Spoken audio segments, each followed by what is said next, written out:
Hey everyone, welcome to the Talent Channel with myself. I've got Nick Rice with me, who is my third guest on my Talent Channel episode number 3.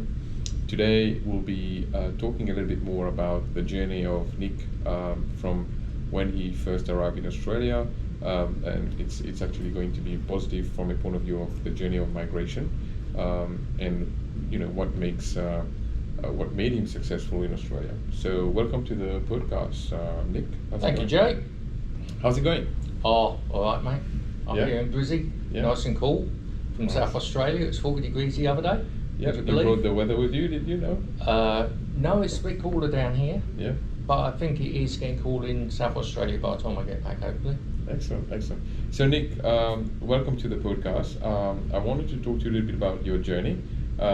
So from the time you left the UK, as part of the Armed Services, I can see you wearing the T-shirt, the Arms, Her Majesty's Armed Services, or is it His Majesty's Armed Services now? It was Her Majesty's then, Back in the now day. His Majesty's, yeah.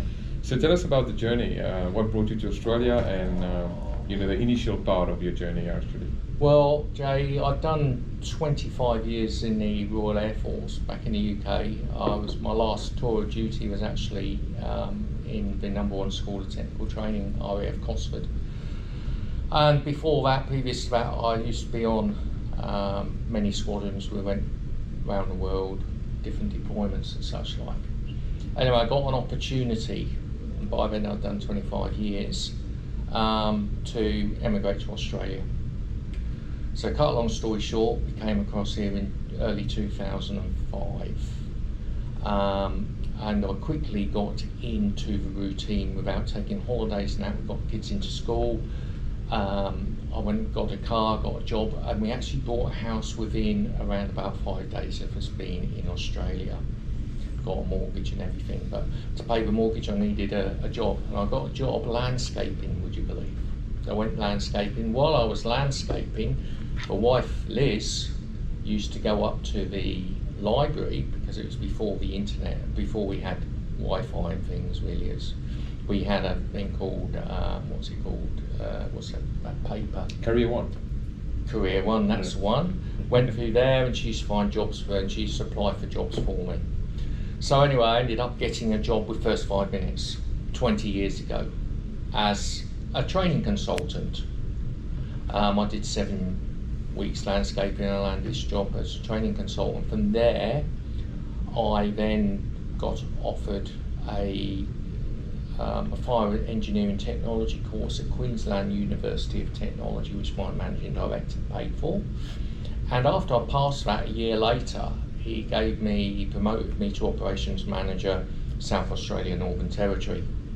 A few years after that, I was made regional manager, South Australia Northern Territory. And then a few years after that, I was made regional manager, South Australia, Western Australia Northern Territory.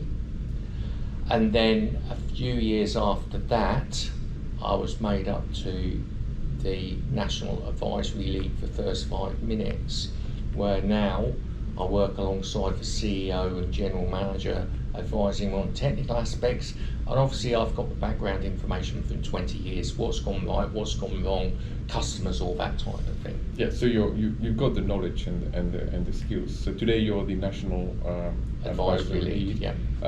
For First 5 Minutes. Tell us about First 5 Minutes. What do they do?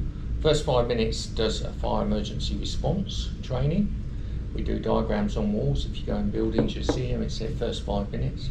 Have evacuation diagram, or in case of Queensland, it'll have evacuation sign. It just shows where the egress routes are, exits, fire extinguishers. We do training from fire extinguisher, hands-on fire extinguisher training, live fire training, armed offender training, bomb threat training in high-rise buildings, training of chief wardens how to operate alarm systems, training people in buildings, high-rise, low-rise, office blocks, schools, hotels.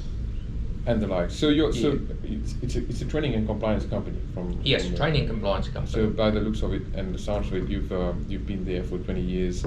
I want to take you back to the journey when you first arrived in Australia. You said you you took on a role as a landscaper. Oh yes. So why taking a role as a landscaper? I mean, you've had prior to that, was it 15 years of experience in the 25. 25 years of experience in the armed forces. Yeah, it went from one Uh, extreme to the other. Exactly Jay. right. Why take on the role as a landscaper? A couple of reasons for that, Jay.